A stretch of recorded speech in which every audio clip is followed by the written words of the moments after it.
Well, let's go into somebody that I feel like, at least for me, was a little more fun to watch and did a little more stuff that I liked, and that's Florida's Ricky Pearsall, 6'1", 189-pound senior. He was a former three-star prospect, the number 182 wide receiver in his class. Guys, get this.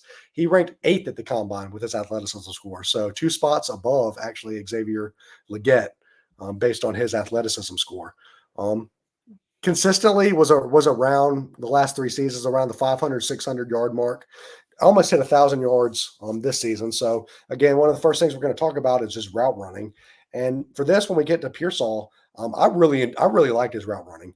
I gave him a 7 on his release, which, of course, as we've been talking about, is a good. It's above average for an NFL wide receiver, and I gave him a 8.5 actually on his route running. I personally, guys, loved his route running. The way he was able to sink his hips. He was very quick in short area situations. His quickness to be able to explode through routes. I mean, there were several routes where I paused and we round and watched like 3 or 4 times because I was like, I literally wrote filthy on my notes. I just believe he's a fantastic route runner, and I was a little higher on him than I think y'all were. So I'm excited to hear y'all's thoughts. I'll start with you, Cooper. Yeah, I mean, I loved him as a route runner too. I ended up grading him as, let's see, I gave him a 7 for his release against press coverage and 8 for route running. So only half a point lower than what you gave him. And 8 is a very, very good score. So yeah, I thought particularly like against press, he was a little bit more limited. He's much smaller than Leggett, who we just talked about. He is more of a more profiles, I think, more as a slot guy. He did play a lot outside at Florida, but I think, due to some of his athletic limitations, which we'll talk about, yeah, more of a slot guy, and that hurt him against press coverage, I think some, and his footwork really was not amazing against press. So, but at the stem of the route, he was fantastic. Just Yeah. very, very twitchy, very manipulative.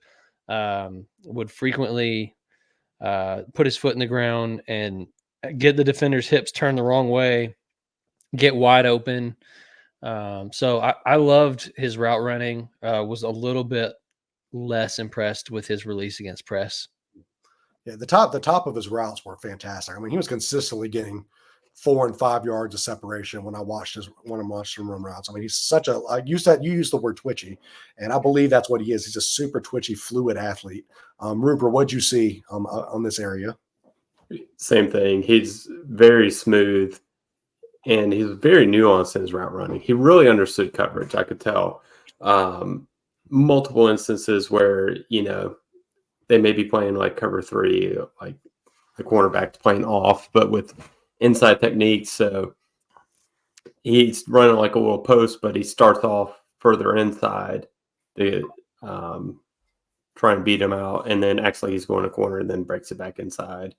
Just like the way he was really able to set up defenders, he kind of knew what coverage he was looking at, I could tell. And he was able to manipulate the defenders, which I thought was really great. I agree. He struggled against press a little bit. He, played slot. They had to use him in motion a lot. So I think they kind of knew his limitations there based on that. I think maybe if he puts on weight and then works on his release package, he has the quickness to be able to, develop that. So I'd be really interested to see if, he develops that in the pros. And I think that's why I'm so excited about him, because like he still has room to grow. And it seems like he has all the athleticism for it. Yeah. I noticed several good releases. I mean, I wouldn't say he's necessarily, and you guys aren't saying it either because you gave him a 7 on release. I mean, that's still a good grade. I know it sounds like it's low, but it's still a good grade. So, I mean, there were several times 3 points higher than what I graded Leggett. So, yeah, I mean, who's bigger and should theoretically be better against press. Yeah, he had several good releases, so I don't think, definitely not an area of weakness on him. One thing that I think I love more than I expected to love coming in and watching him was his ball skills, right? Specifically speaking, his ability to have great body control and really track the ball well in the air. I didn't see him as somebody that was able to do this well, but when I came to his film, there were several plays, and we've been texting back and forth in our group chat where the safeties are closing in on him. He goes up, high points the ball well, and just makes a really tough body control style of catch. Um, Tracking the ball was one of those areas where it's hard to really grade because you don't see a lot of instances of it happening, right? There's not a lot of deep balls thrown to these guys. So you might see it 2, 3, 4 times at most when you watch these guys film. But every time that I saw it, he was doing it really well. Tracking the ball well, catching it over his back shoulder, extending well to the ball.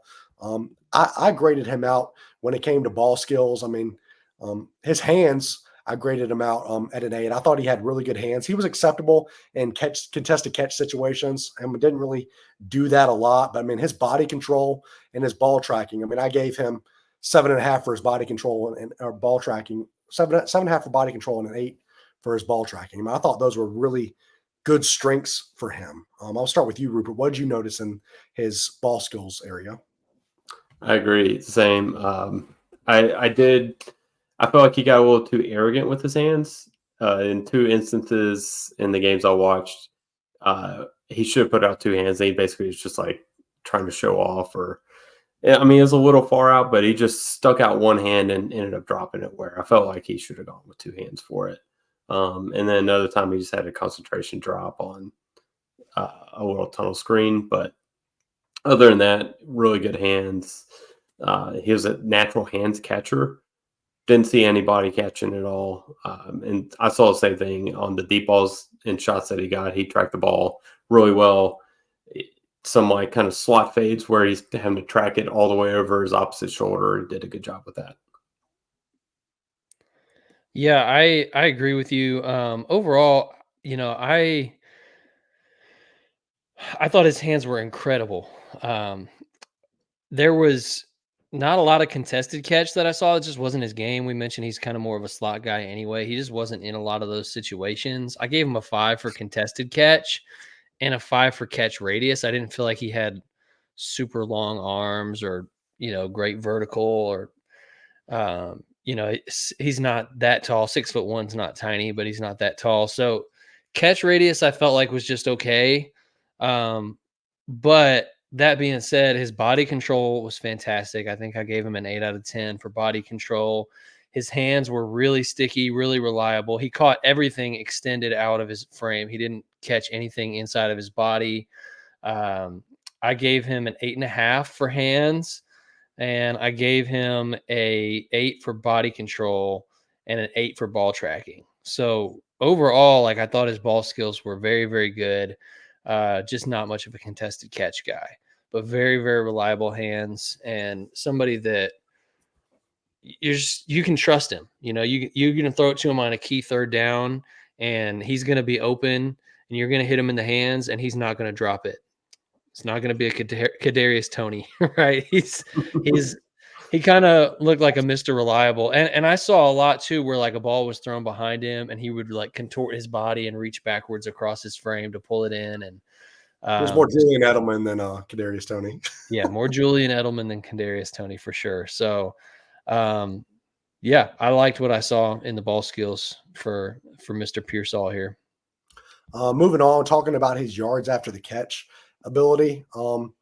Again, the 2 guys that we watched tonight or today, I just didn't really feel like really had an opportunity to show off yards after the catch all that often. I think Pearsall got more opportunity than Leggett did, and he just didn't do a lot with it, but he wasn't horrible with it. I mean, I noted several instances of him getting, 5 or 6 extra yards downfield, fighting through contact and just getting some extra yak that he wouldn't necessarily get, but I didn't see that all over his film. So I gave him a 5. It was an acceptable grade. Not bad, not great, just kind of what he did, what I think he needed to do.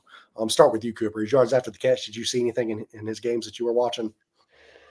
Yeah, I mean, I saw them use him in that way. They were, he was brought in motion a lot. He would kind of run behind. A lot of their run game was set up because he would like fake a jet sweep and they'd fake like they were handing off to him and then they'd give it to the running back. So of course, to keep defenses honest, you had to actually give it to him sometimes, and or he'd split out into the flat and they'd throw it to him in the flat. But he didn't really do anything. Like if the blocking was there, he'd follow his blocks. Yeah. But the first guy to get to him tackled him every single time. I never saw him make somebody miss. I also gave him a 5. I thought that was his weakest area of his game. I just to me, especially for a guy who tested as well as he did at the combine, with a 4.41 40 and some good jump, broad jump, vertical jump. Like he tested as somebody who was explosive and fast, but he didn't look that explosive or that fast on film. Yeah. I, it- Especially in the after the catch area. So like when he would get deep downfield on some vertical like routes, he could build up to some good speed. But in those short areas where he's trying to make a guy miss in the phone booth, he just didn't look like he was an explosive cutter or explosive acceleration. Uh, so yeah, just looked very, very average after the catch to me. I would agree with that. I was expecting more. The first, couple snaps I saw him where, he's snapping off routes. I'm seeing that quickness.